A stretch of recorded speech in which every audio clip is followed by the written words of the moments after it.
likes McDonald's? Who likes cheeseburgers? One time we went to the McDonald's in India and we thought it would be exactly like the one in America. So we all ordered cheeseburgers. When it came out, it looked like a perfectly good hamburger. But when we bit into it, there was a potato patty instead of a beef patty. We were very disappointed and my dad called over the manager and asked if they got our order wrong. The manager said, "No, we do not sell beef in our burgers. We only sell potato patties in our burgers." So we were very disappointed. The reason why people don't sell beef in their burgers in India is because cows are sacred there. Sacred means holy. So they're worshipped, they're decorated, and they even receive sacrifices. So because beef is not eaten, it's cheap in the market. So people who eat beef is called poor, and people who eat goat is called rich, because goat is the most expensive meat in the market. So whenever we visit our grandmother's house, she serves us beef because she knows we like it. And when she serves it to us, she says, "Eat, it's beef." And she whispers beef because she doesn't want to be thought of as poor. What are some things all humans have in common? Hair. We also have hearts, brains, arms, and legs. And we want to be wanted. And we louder, please. And we have a choice in our heart to be content or negative. Content means to be grateful and happy for what you have. And negative means to always look on the downside of things. So when we were in India ministering, I saw both of those types of people. People who were content and grateful, and people who were negative about their life. And so me and Ashnee, we both packed about 100 boxes, shoe boxes, filled with things that kids would like. And also my mom brought some of these saris to give out to. And I saw that when the younger people were receiving gifts, they were so happy and they were ready to receive.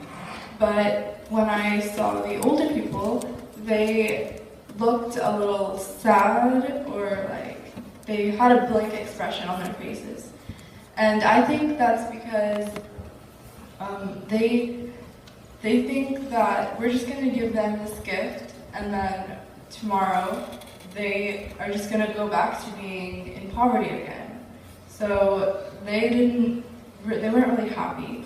And also, I think that they think they've tried everything in this world to help bring themselves out of poverty, but they haven't, because they haven't tried Christ.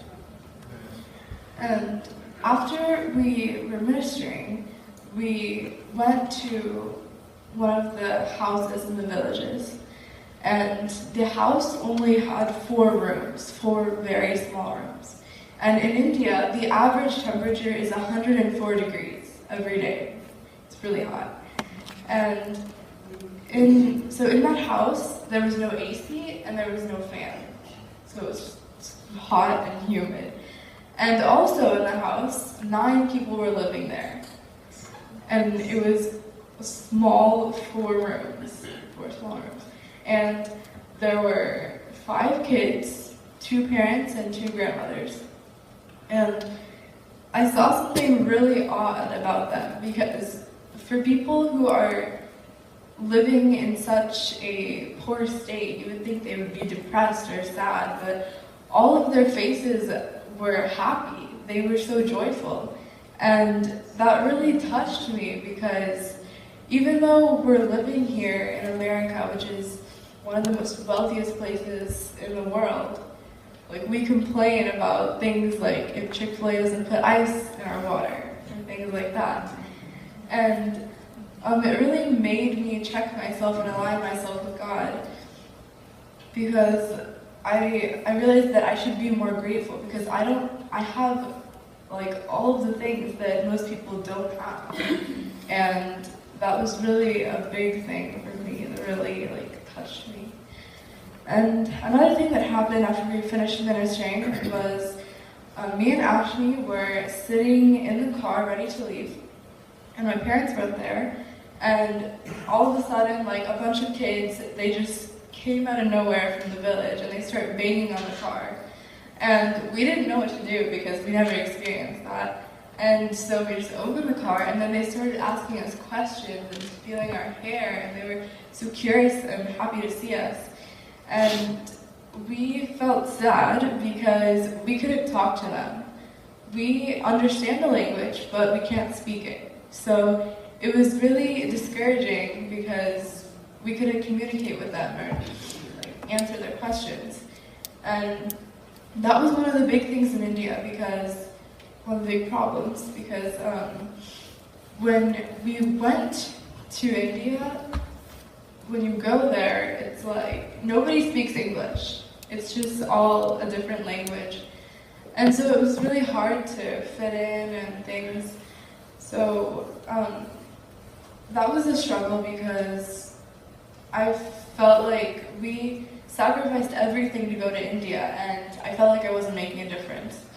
So that was hard. And also, everything changed. Like the food, the atmosphere, and India has the third largest population in the world. And India is not a very big place. So it was just a lot of overcrowding, and it was just a very new experience for us.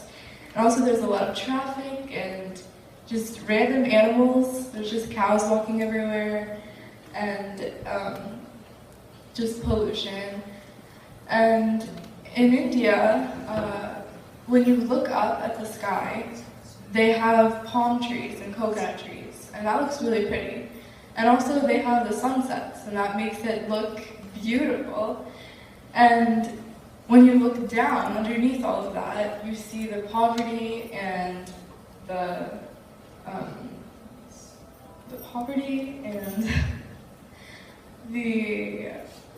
the pollution and just a lot of things that are not pretty to see. And so through our struggles and things, it was really hard to look up because we just focused on what we lost and what we gave up, and that wasn't the right thing to do. So about a week after we got to India, I had a dream, and in that dream I opened the fridge and I got out a bottle of water, and when I was drinking it, I was looking at the water, and in the water there were white flakes. And at the time, the dream was meaningless. Like, I had no clue what it was about. And the next day, me and Ashnee both, we got food poisoning. And then we had to go to the hospital, and they had to run IVs. And we were dehydrated, so they couldn't really find a vein. So it was also very painful. And so that lasted for a week. And then we recovered from that. And after we recovered, they told us that it was from water contamination. So it was great to see how God can work, and like He can tell you things through different ways. And so after about a week after food poisoning, we moved about 8 hours away to a different place in India, and there, as soon as we landed, we got typhoid and dengue fever. And both of us had it together. And both of us had typhoid and dengue fever. And so 1 hour, it's freezing cold, and you're just shivering, and you can't stop it. Like, you can't cover yourself and get warm. It's just cold. And then the next hour, it's really hot, and you're just sweating, and it's crazy. And so that went on for a while, because the doctors, they actually couldn't find out what it was, but they did end up finding out what it was, and they treated it with a lot of antibiotics, and we lost a lot of weight and a lot of hair. And actually, do you guys know the really big Ziploc bags? The really big ones. We had a lot of hair in there just from brushing it out. And it was crazy to see how much hair we lost in such a little amount of time. So even though like the hospitals in India, when I say hospital, it's not like the clean hospitals they have here. In India, the hospitals are not, they're just dirty, and the bathrooms have mold in it, and the sheets aren't clean, and the mattresses are this thick. And so it was just hard, and I felt really hopeless in the situation because the hospitals and the way that we were getting treated, I didn't feel like we were going to recover. But my parents, whenever they would be in the room, in the hospital room, they would pray. They would pray out loud, and that really did give me hope. And we did recover because we're standing here right now.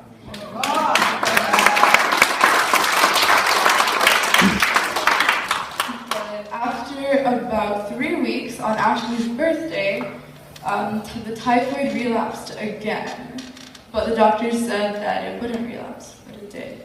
And then we lost more hair and more weight, but the doctors gave us more antibiotics and we recovered. So through that experience, we learned that even though you're going through these like times that we had, you have to look up. So we did look up because we didn't want to just be in India for nothing. We didn't want to just complain all day. So we did look up, and Ashnee wrote her first song, and it's called "Cup Runneth Over." The reason why I wrote the song is because our parents' friends from Texas sent a package to India for Christmas with all of our favorite things in it, like bacon and chocolate chip cookies and Cheez-Its. And I felt like my cup was running over. And we're going to sing it now.